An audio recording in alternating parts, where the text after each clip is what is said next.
لاہور محمد علی کی زیر صدارت ڈپٹی کمشنر اسکول گیمز کے حوالے سے انتظامات کا جائزہ اجلاس میں تمام الائڈ محکموں کے افسران کی شرکت۔ ڈی سی لاہور محمد علی کو بریفنگ دی گئی۔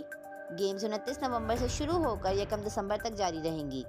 Athletics, badminton, karate, table tennis, tug of war, volleyball, martial art, wrestling, basketball, swimming, aerobics, football, hockey, kick boxing, running اور کبڈی کی گیمز ہوں گی۔ ڈپٹی کمشنر اسکول گیمز میں government اور private اسکولوں کے طلبہ حصہ لیں گے۔ D C Lahore Muhammad Ali 2 categories والے طلبہ گیمز میں حصہ لے سکیں گے۔ انڈر 13 اور انڈر 16 دونوں کیٹیگریز میں طلبہ و طالبات حصہ لیں گے۔ گورنمنٹ اور پرائیویٹ اسکول انتظامیہ 26 نومبر تک طلبہ و طالبات کی لسٹ فراہم کریں گے۔ مختلف گیمز میں حصہ لینے والے طالب علموں کی رجسٹریشن 26 نومبر کو ہوگی۔